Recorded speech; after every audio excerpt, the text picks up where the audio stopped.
إلا الله لا إله إلا الله لا إله إلا الله لا إله إلا الله لا إله إلا الله لا إله إلا الله لا إله إلا الله لا إله إلا الله لا إله إلا الله.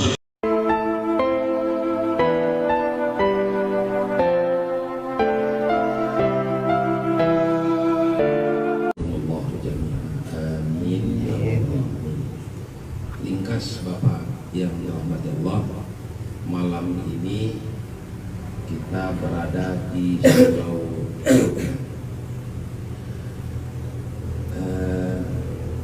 Nabi mengatakan dalam satu hadis, utlubul ilma minal mahdi ilal lahdi. Tuntutlah oleh kamu akan ilmu itu dari ayunan sampai liang lahat. Kalau kita disuruh menuntut ilmu dari ayunan sampai liang lahat, artinya ada tiga. Yang pertama, ilmu itu tidak pernah habis-habisnya. Nah, ada habisnya. Kalau ada orang mengatakan dia alim karena sudah tidak ada lagi ilmu yang harus dituntut, maka sesungguhnya orang itu sebenarnya adalah orang yang bodoh. Pertama, artinya makna yang pertama dari hadis ini, kalau kita disuruh menuntut ilmu dari lahir sampai meninggal dunia, maka ilmu itu tidak akan habis-habis kalau kita tuntut. Yang kedua maknanya, tidak ada orang yang alim. Artinya kita diposisikan dalam keadaan bodoh. Apa buktinya? Disuruh menuntut ilmu sampai mati, menandakan tidak ada orang alim. Yang ada adalah orang yang dituduh sebagai orang alim. Maka orang yang dituduh, bahasa saya dituduh, yang disebut, yang dipanggil al-alim, al-allama, bahrul fahama, daqiqul ilmi, al-muhaqqiq, al-mudaqqiq. Orang alim, lagi allama, maha alim, al-muhaqqiq, orang yang tahqiq ilmunya, al-mudaqqiq, orang yang faham dengan dalil dari dalil. Mudaqqiq, al-muhaqqiq, orang yang tahu dengan dalil satu hukum.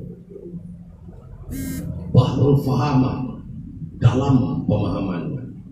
Mereka semuanya menyebut di dalam buku mereka al-haqir wal faqir ilallah asy-syafi'i, yang hina, yang bodoh, yang miskin, yang butuh kepada rahmat Allah.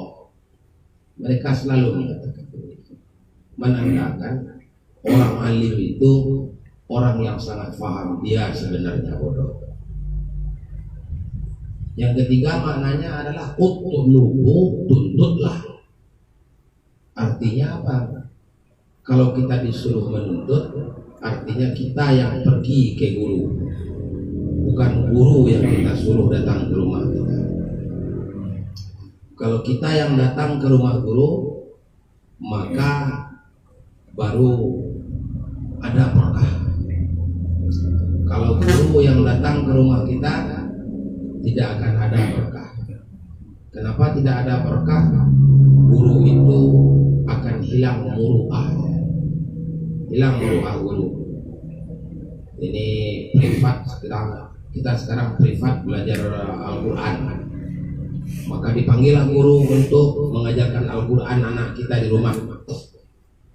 Gurunya udah datang, maknya atau bapaknya manggil anaknya, "Nak, itu ustadzmu udah datang. Bentar, Mak." Ya, anak. Kemudian udah duduk gurunya di ruang tamu. "Nak, cepatlah, gurumu udah datang, Nak." Bentar, dia masih main game. dia masih main sana sini.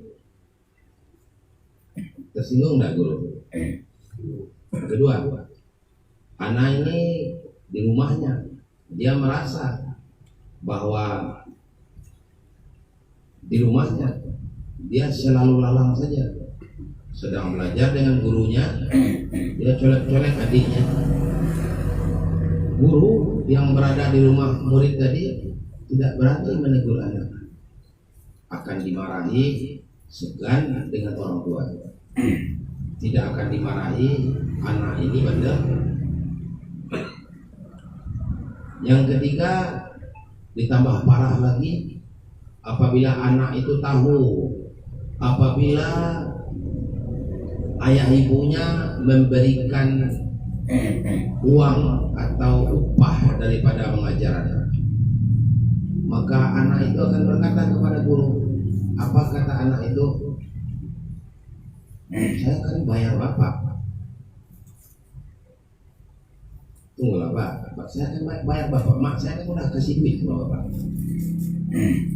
Bahkan ada beberapa sekolah mengatakan dimarahi oleh gurunya, bahkan itu di sekolah lagi itu, bukan di rumah. Saya ini bayar uang sekolah pak, nggak bisa begitu-begitu aja pak. Saya bayar SPP loh.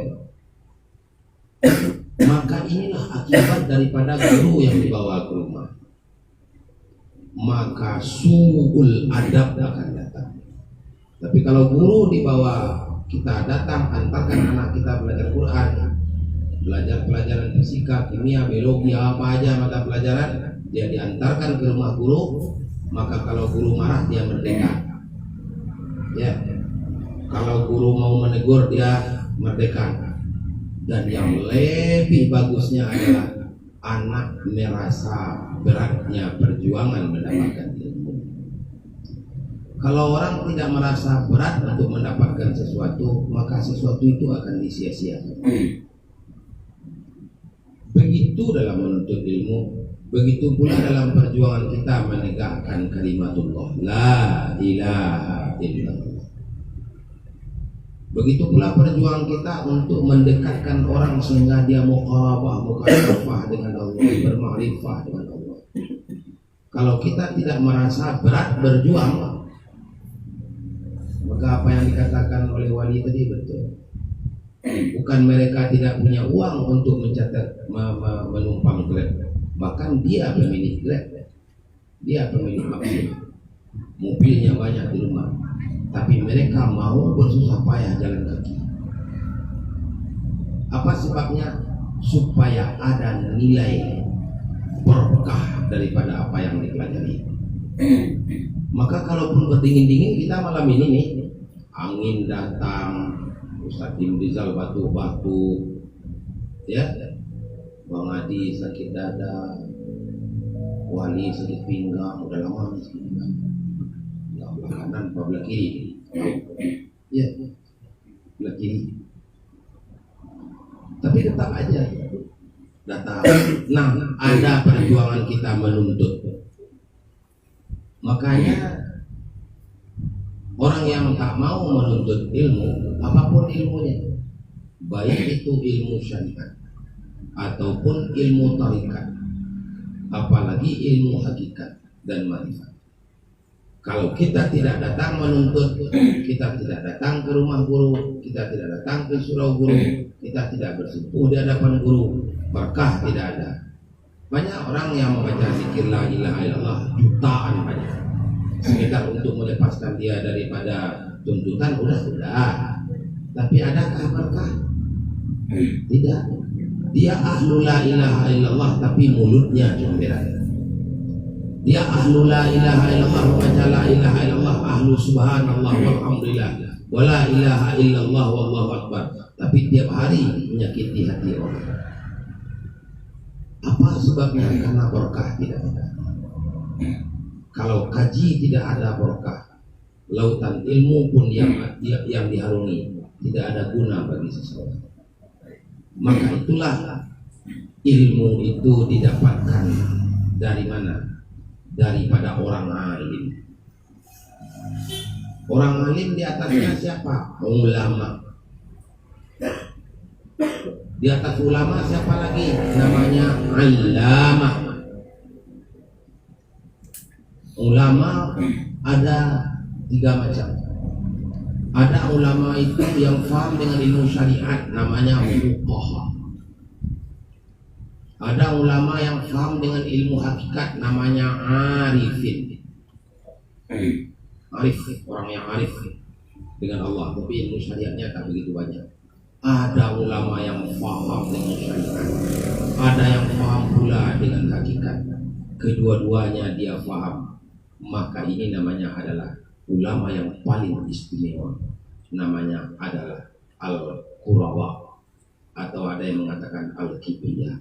Ulama itu jadi sumbernya ilmu dari orang alim, dapatnya ilmu dari alam. Jadi hakatnya aja berubah. Alim, alam. Alim artinya tahu.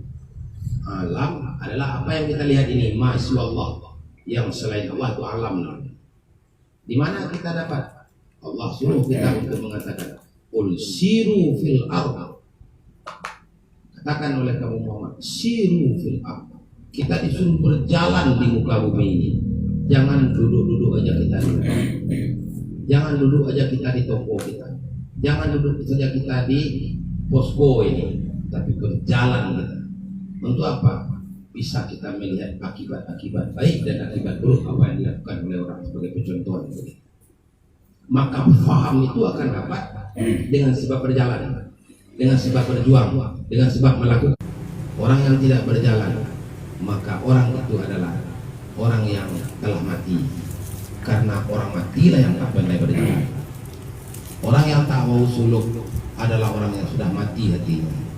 Karena orang yang sudah mati hatinya tidak akan mau berjalan kepada Allah. Begitulah ilmu, begitulah hubungannya dengan alim, begitulah hubungannya dengan ulama. Maka dikatakan di dalam kitab Jami'ul Ushul fil Auliya, kita baca tadi, kalau berguru, bergurulah kepada mursyid yang kamil dan kepada ustadz yang fadil. Siapa itu mursyid yang kamil? Mursyid yang kamil adalah alladzina idza ru'u dzikirallah. Apabila kita dilihat mereka, apabila kita lihat orang-orang itu, ulama itu, syekh itu, terasa sebut hati, ingat aja kita dengar. Itu yang namanya kekuatan jazbah. Dia bisa menarik kita untuk dekat dengan Allah. Itu namanya mursyid kamil. Yang kedua, al-ustazul fadil. Apa itu ustaz fadil? Ustaz yang mempunyai fudalah, fadilah, fadlan ilal ihsani. Ustaz yang mendapat kurnia. Karena banyak ustaz berilmu tapi tak dapat kurnia.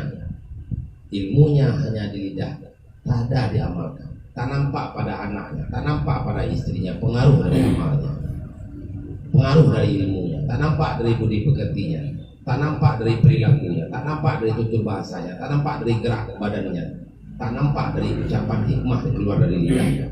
Maka ustaz ini namanya adalah ustazun fadil. Maka berguru sudah diajarkan di dalam tariqah Naqsyabandi, bergurulah kepada ustaz yang fadil dan bergurulah kepada mursyid yang kamil. Nah, apabila kita tidak berguru, apabila kita tidak berguru, maka yang terjadi apa? Maka kita tidak ada yang akan menunjuki jalan. Kalau tak ada yang menunjuki jalan, maka seringlah tersesat kita akan jalan. Bisa sampai, mungkin sampai, mungkin tidak. Namanya sia-sia utang tumbuh. Udah jelas kita tidak tahu jalan ke Pambil. Kita jalan aja keluar. Kita orang baru sini, jalan sana, nyampe ke Pambil dah. Sungai panas begitu. Tidak, atau jalan ke sana. Mana perginya tuh? Tahu lagi. Belakang. Nyampe ke mana itu? Nyampe ke Bengkong. Lurus ini jalan ke Pambil, betul enggak? Salah. Maka berjalanlah dengan orang yang tahu. Sia-sia kalau tak berguru. Maka berguru itu adalah satu kemestian. satu kemestian. Jangankan kita Nabi Muhammad saja, utusan Allah, dijamin masuk surga, manusia istimewa, tidak ada yang melebihi kecantikan daripada cantiknya Nabi Muhammad. Tidak ada yang melebihi kegagahan daripada kegagahan Nabi Muhammad. Tidak ada yang melebihi kekuatan manusia ini daripada kekuatan Nabi Muhammad. Tidak ada yang melebihi kesabaran daripada kesabaran Nabi Muhammad. Masih ada gurunya. Siapa gurunya? Itulah malaikat Jibril. Itu syariatnya. Begitu Allah menurunkan sunnahnya yang disebut dengan sunnatullah. Kemudian kalau memang kita disuruh untuk menuntut ilmu apa yang harus kita tuntut dulu? Tentu dipilih-pilih. Karena begini, karena kata para ulama, qaddimul ahamma fal ahamma.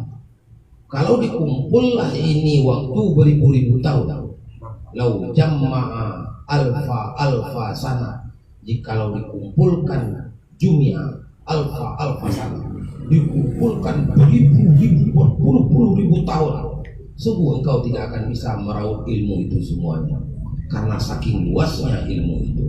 Faqaddimul ahamma fal ahamma, maka dahulukan yang lebih penting daripada yang kurang penting.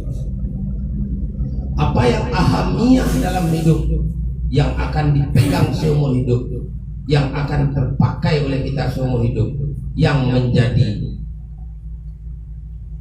pedoman bagi kita seumur hidup, dan yang akan menjadi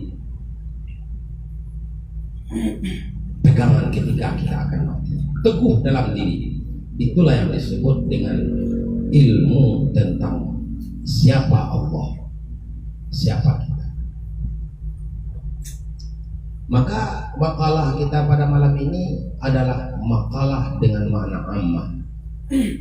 Ini dikatakan dalam Al-Quran, inna dina indallahil Islam. Maknanya apa ini? Inna din, sesungguhnya agama di sisi Allah adalah Islam.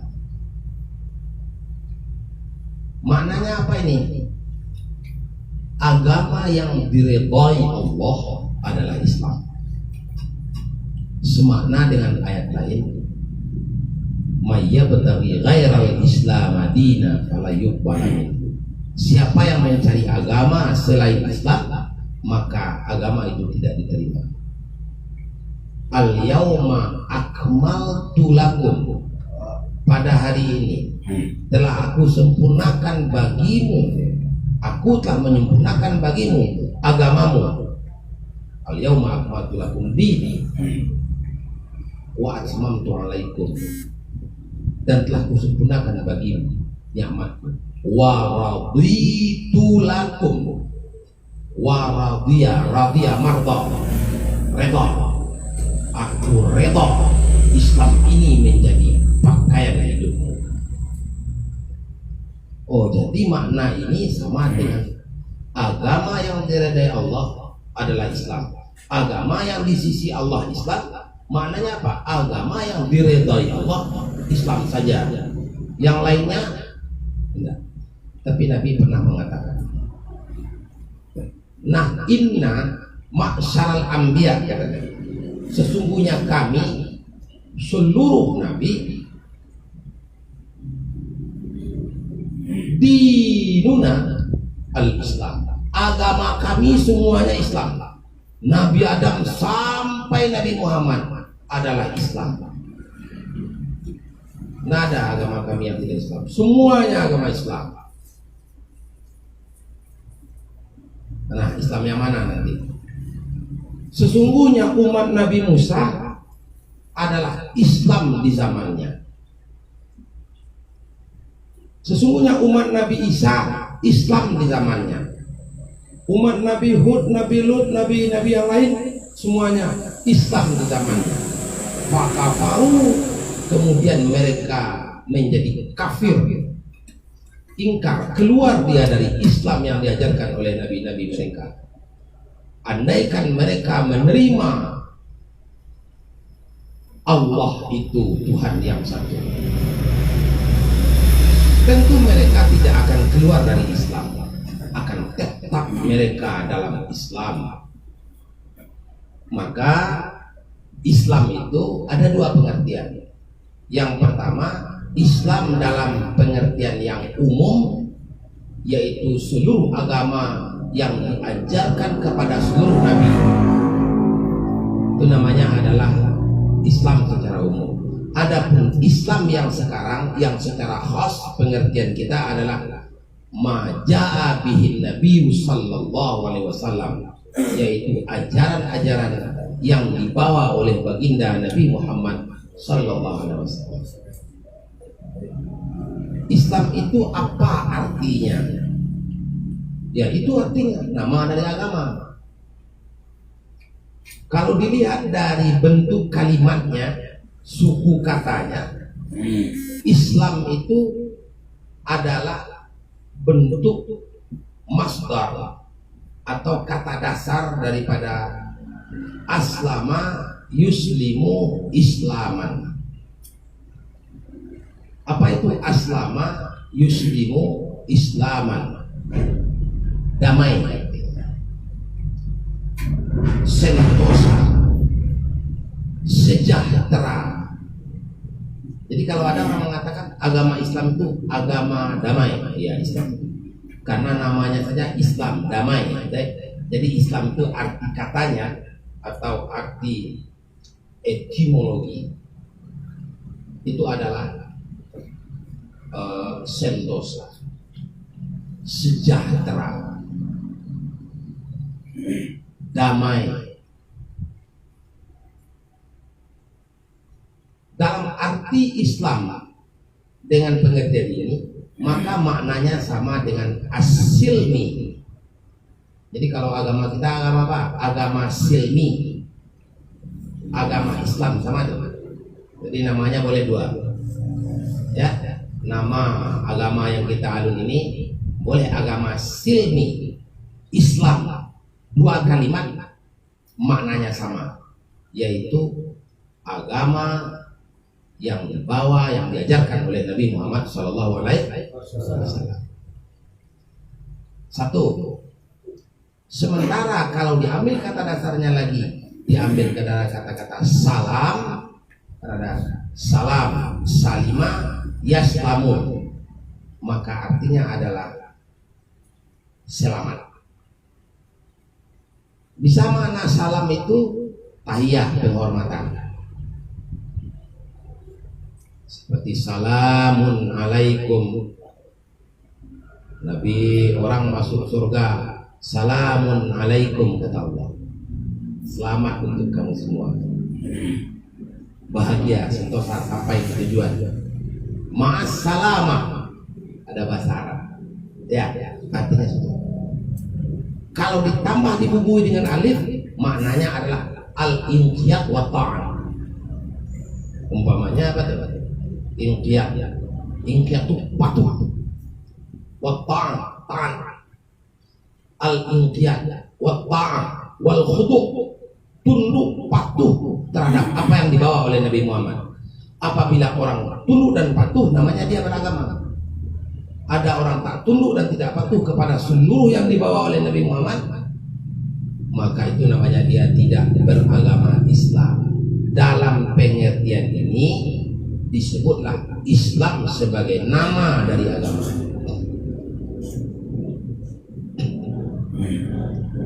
Maka ayat ini, inna dina indallahil Islam, selalu dibaca selesai salat. Maka orang-orang dulu, nenek-nenek kita dulu membaca bacaan selesai salat sampai sekarang kita baca. Syahidallahu annahu la ilaha illahu inna dina indallahil Islam. Betul? Syahidallah, Allah bersyahadat,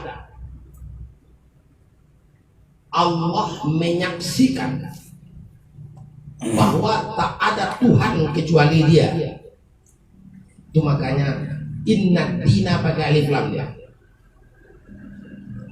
Wa syahida, itu maknanya inna dina. Wa syahida inna dina indallahil Islam.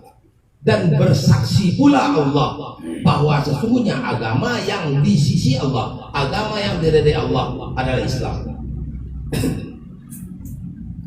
Jadi ada dua yang Allah syahadah di dunia. Allah pernah dua kali bersyahadah. Yang pertama syahadah Allah bersyahadah bahwa tak ada Tuhan kecuali Dia. Allah bersyahadah bahwa Islam itu adalah agama yang diridai. Karena itu Imam Qusai mengatakan, apa kata Imam Qusai? Wa li'annahu Allah bersyahadah bahwa tak ada Tuhan selain Allah, maka aku juga bersyahadah bahwa tak ada Tuhan selain Allah. Wa ana, dan aku asyhadu an la ilaha illallah. Aku bersyahadah bahwa tak ada Tuhan selain Allah. Ya, dan aku bersyahadah pula bahwa sesungguhnya Islam itu agama. Kenapa? Karena itu agama yang diridai Allah, karena itu Tuhan yang diridai Allah. Apa yang Allah syahadahkan, itu pula yang aku syahadahi. Itulah yang dimaksud dengan syahidallahu annahu la ilaha illahu inna dina indallahil Islam. Kenapa begitu? Ada rahasia. Karena syahadah itu maknanya adalah hadir. Jadi kalau orang menyaksikan hadir. Makanya orang kalau nonton TV bahasa Arabnya syahid itu televisi. Aku menyaksikan televisi. Dia hadir di depan televisi. Ada orang menjadi saksi, dia bersyahadah namanya. Dia angkat jadi saksi. Syahadahnya mana? Saksi itu orang hadir. Orang kalau tamat sekolah dapat selembar ijazah. Ijazah ini syahadah namanya. Dia menghadir di sekolah itu selama 7 tahun, 6 tahun, 3 tahun di kampus itu, dapat dia syahadah, tanda bukti. Gitu kan? Syahadah itu adalah tanda bukti. Syahadah itu adalah bukti orang hadir. Jadi Bapak syahadah malam ini di Surabaya. Saya syahadah di sini. Hadir, nampak dengan mata kepala. Nah, itu syahadah. Jadi oleh karena itu bagi manusia nampak olehnya dengan mata kepalanya, sedangkan dengan mata kepala nampak apalagi dengan mata hati. Maka awal nampak oleh mata kepala adalah nampak oleh mata hati. Apa yang nampak? Bahwa memang tak ada yang Tuhan itu selain Allah. Yang Tuhan Allah, selain Allah itu masih Allah, makhluk. Selain Allah itu makhluk. Dan begitu pula keyakinannya. Inna dina indallah Islam. Agama yang di sisi Allah Islam. Dia pun meyakini, bersyahadah pula, agamaku Islam, tak dapat ditawar. Maka itulah sebabnya orang yang bersyahadah ini adalah orang-orang yang mempunyai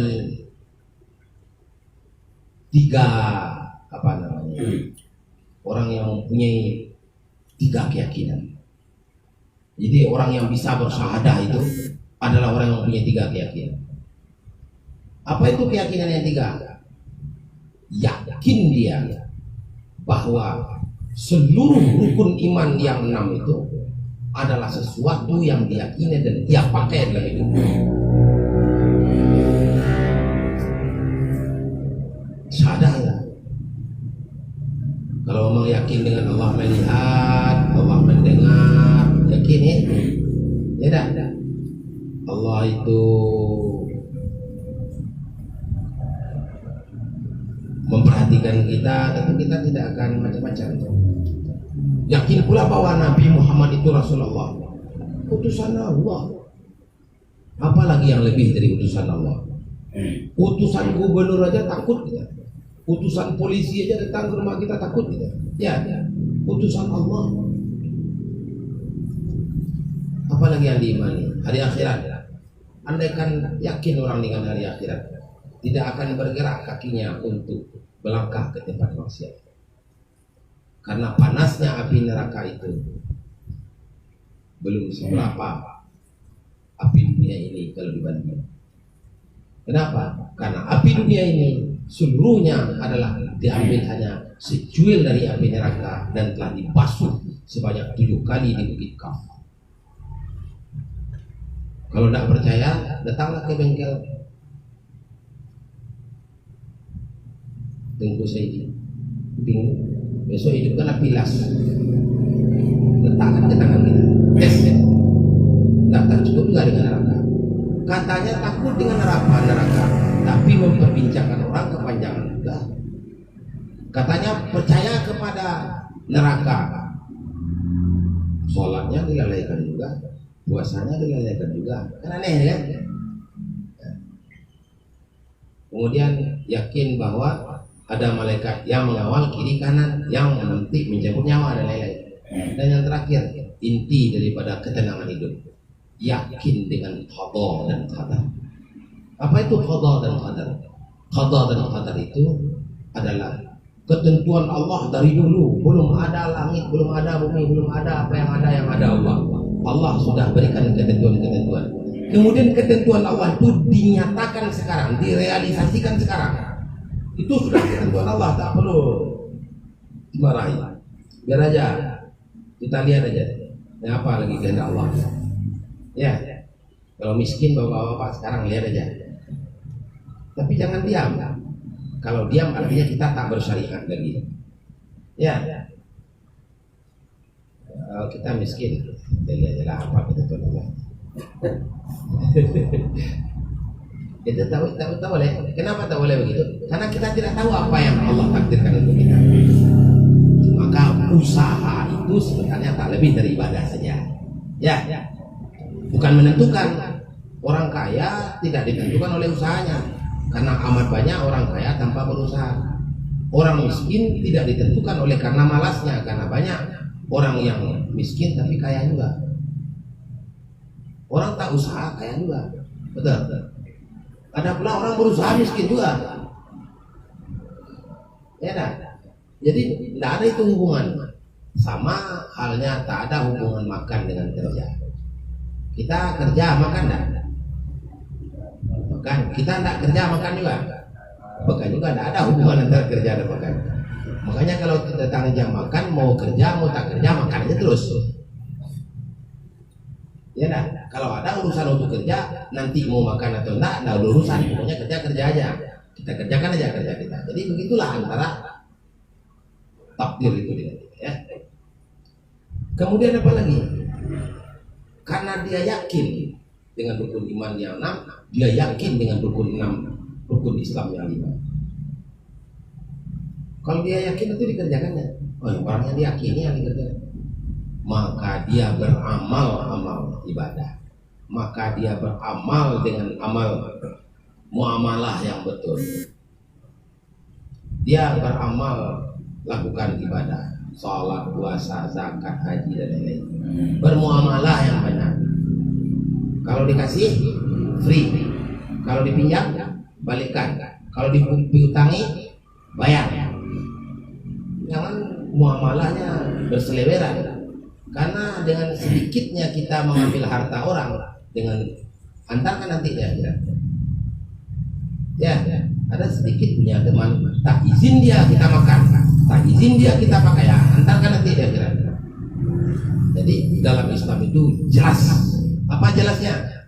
Kalau dikasih free, kalau dipinjamkan balikkan, kalau dipiutangi kembalikan. Nah, jadi begitu. Jangan sama aja. Ini udah temanin. Maka jelek akhlak orang tahu tasawuf. Ada sendal di luar itu diinjaknya. Jelek namanya akhlak orang tasawuf. Kalau sekiranya sendal di luar itu dia menguduk, dipakai-pakai aja sendal orang tanpa minta izin. Sampai ke hal yang sekecil itu sandal. Ya. Jelek namanya akhlak kita kalau terhidang kue ini belum disuruh untuk makan, kita makan aja, nggak tahan lagi. Ada yang begitu? Ada yang begitu? Mana orangnya? Itu begitu puasa, begitu haji semua. Nah yang ketiga, karena dia beragama Islam, rukun Islam yang ketiga adalah rukun Islam sebagai nama agama, ya, adalah ihsan. Ini namanya penyempurna agama atau batinnya agama, ruhnya agama. Ini ibarat begini, Pak. Boneka. Ada boneka itu cantik ya, pakai rambut juga, pipinya pauk dilayang, pakai baju, pakai rok dalam, pakai jilbab, boneka di toko, di hypermarket. Tidak. Oh, itu datang kita ke sana. Cantik kan? Cantik. Bisa bergerak, bisa senyum nggak sama kita? Nggak ada ruhnya. Maka kalau syariat Islam saja dikedepankan, Islam dengan arti syariat saja, tanpa ada orang bertariqah, maka yang terjadi itu apa? Tanpa orang berhakikat, ibarat tubuh tak bernyawa, sehingga orang yang sholat tidak bisa merasakan manis sholat. Bayangkan, dia yang sedang dia rukuk, dia sujud, tapi tidak terasa bahwa ini enak. Ini harus bertanya-tanya kita kepada hati kita, kenapa sholat saya ini tak enak rasanya? Kalau sudah sering kita marah-marah di rumah, Pak, tanya-tanya diri kita, kok saya marah-marah ya? Apa itu? Periksa. Memeriksa batin, itulah fungsinya ilmu tasawuf. Ya enggak? Kalau udah sering kita tuh malas tidur aja atau main game aja. Ada orang tahu tasawuf yang suka main game aja. Main game tak putus-putus, atau main belacak apa tuh, domino, atau duduk ngumpi kakak atau ujung pangkal ketawa ke TV. Itu harus dia paham, itu dia harus periksa itu dia sedang bagaimana ini ya, sakit dia ini bagaimana ini, kenapa ketawa dia? Surabaya di corona aja udah menghantam Indonesia sekali berarti. Banjir di Kalimantan, di Sulawesi, betul. Berapa banyak yang ditangkap, termasuk Habib Rizik ditangkap juga. La ilaha illallah. Betul. Banyak ini kejadian di mana-mana.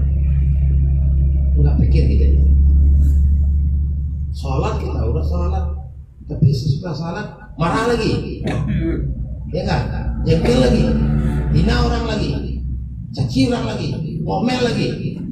Ini namanya ada yang terberes. Yang terberes dalam diri kita. Nah, membersihkan jiwa yang kotor itulah fungsinya ilmu tasawuf. Ilmu tentang ihsan. Nah, sudah dijelaskan kemarin, ihsan itu ada dua, ihsan dengan makhluk dan ihsan dengan khaliq. Ihsan dengan makhluk, baik kepada makhluk, kepada hewan, kepada tumbuh-tumbuhan, kepada alam, apalagi kepada manusia. Yang tua dihormati, yang kecil disayangi, bersikap santun, sopan, segala macam. Ada lagi ihsan dengan Allah, dengan khaliq. Ihsan dengan khaliq dikatakan baik kita dengan khaliq apabila tak putus ingat kita kepada khaliq. Kalau putus ingat kita kepada khaliq, namanya kita tidak hasan, tidak ihsan. Orang yang ihsan tak putus, sedetik tak pernah putus, tak pernah meleset agak satu benang pun, tidak ada. Ingat terus, yakin terus dengan kurnia Allah, yakin terus dengan pertolongan Allah. Nah, kalau ini tidak ada sama kita, artinya ihsan kita tak ada. Karena ihsan itu tidak adalah sekarang ini dunia ini hancur. Orang bukan tak kenal dengan Allah. Saya pernah melihat ada orang jadi azan. Siapa nih azan bagus banget, bukan banget. Wah, bagus. Kalau saya nggak pandai menirukannya sebenarnya bagus banget. Itu udah azan dia jadi imam lagi dia. Bagus juga suaranya imam. Malah itu dia balik, saya lihat dia itu mabuk di kedai mabuk. Ada orang sholat, ada orang azannya, tapi dia mabuk-mabuk di toko, di kedai mabuk. Ya, minuman tua. Oh, ternyata baginya agama itu bukan menjadi pakaian hidup, hanyalah untuk dimanfaatkan untuk mencari hidup. Maka banyaklah imam, biasa umat menyangka dia imam, ternyata dia makmum. Umat menyangka dia ulama, kebetulan dia orang awam, orang bodoh. Banyak orang menyangka bahwa dia adalah orang baik, ternyata dia orang bodoh. Kenapa terjadi seperti itu? Mental munafik bersebaran di bumi ini, sehingga hancur negeri ini. Bukan karena tidak ada orang pintar, tapi karena terlalu banyak orang yang munafik, yang fasik. Hancur negeri ini. Apakah yang korupsi, yang koruptor itu orang bodoh? Loh, menteri mana bodoh? Menteri, Pak. Kita ini tak mampu jadi menteri ini. Saya disuruh orang jadi menteri, jangan menteri. Angkat tangan, saya nggak bisa jadi menteri. Menteri apa kita ini? Mau menteri PU, kita nggak ngerti masalah bangunan. Bangun pondok aja kita udah kalah kabut ya. Di mana ini? Pandai kita kan? Bangun kecil cuma ruangan, bodoh kita. Punya PU kita nggak bisa. BUMN lagi, pengurus migas, kacau kita nanti. Menteri Agama, tak bisa kita jadi Menteri Agama. Ilmu kita terlalu dangkal, sekolah kita rendah. Tapi ada menteri hebat, dana bantuan di suite masuk sekul. Apa itu yang ada? Apa itu yang terjadi? Apakah dia bodoh? Apakah dia miskin? Nggak ada yang miskin menteri itu, Pak. Kaya semua. Kan dilaporkan kekayaan itu kaya semua orangnya. Tapi masih juga diambil. Rakus luar biasa. Betul. Rakus. Dia di Jakarta, aduh, entah 10 hektar, 20 hektar tanahnya di Batam, heran kita kan, Pak. Di Kalimantan ada pula tanahnya. Mas Sulawesi ada pula tanahnya. Dia menteri di Jakarta ada pula tanahnya, heran kita. Pangda dia, apa tuh, pangap segala macam, tidak tahu saya deh. Saya tidak tahu apa-apa. Ada apa ya? Andaikan negara ini mau mewajibkan pelajaran tasawuf masuk ke dalam dana para pejabat, dijamin negeri ini akan menjadi baldatun thayyibatun wa rabbul ghafur. Kenapa? Dadanya kosong, ilmu banyaknya, pengetahuan tentang iman ada, tapi iman tidak ada. Ilmu melimpah, tapi tak punya hati. Tak belas kasihan dia sama orang yang kena korban bencana, makanya diambil itu. Kan kacau itu, Pak ya. Kacau ya. Kita jangankan ngambil itu nih. Ini kawan ini miskin. Orang-orang bodoh di perumahan-perumahan kecil setiap hari Jumat mengantarkan makanan, nasi di kotak-kotakin bansosnya. Di Batam namanya Jumat Berkah, diantar ke panti asuhan, diantar ke pesantren, diantar ke rumah orang, diajak orang makan. Lebih punya hati masyarakat daripada para pejabat-pejabat tinggi negara. Betul apa betul? Betul itu. Kalau seperti ini tidak melanggar undang-undang ITE. Ya. Kalau ditangkap pula saya seperti ini atau apa? Saya doakan aja. Nah, memang begitu. Kita yang diawali lebih punya hati orang-orang kecil daripada orang besar. Kenapa itu punya hati orang kecil? Orang kecil lebih banyak datang ke surau. Setidaknya rumahnya dekat masjid. Dengar-dengar juga lah sarahan gaji Tengku Hadi. Apa lagi? Oh iya juga itu. Ada diajak-ajak juga dekat dengan orang-orang soleh. Jadi itulah agama. Jadi beragama pada hakikatnya tidak cukup. Ya, bisa enggak nih kita belajar sendiri aja, kita ambil Quran, kita ambil kitab, dapat ini. Tidak bisa Pak, saya pengalaman tak bisa. Nggak tahu deh kalau Bapak lebih pintar daripada para ulama lebih dahulu. Nggak tahu lah. Ada orang lebih hebat daripada ulama ya. Tak bisa kita pelajari agama ini tanpa berguru. Sedangkan untuk mempelajari Al-Quran saja, mempelajari ilmu fikih saja, mempelajari ilmu nahwu saja, tidak bisa tak pakai guru, apalagi ilmu ma'rifatullah, ilmu mengenal Allah, ilmu merasakan kehadiran Allah. Ini butuh keahlian yang tidak bisa dipelajari. Keahlian itu hanyalah fauda dari Allah. Hanya beberapa orang saja yang Allah berikan kekuatan ke dalam jiwanya sehingga orang bisa dibawanya untuk dekat kepada Allah. Maka oleh karena itu, mari kita memperbaiki Islam kita, memperbaiki iman kita, memperkokoh ihsan kita. Mari kita berjalan terus berjalan menuju Allah Subhanahu wa taala. Amin ya rabbal alamin.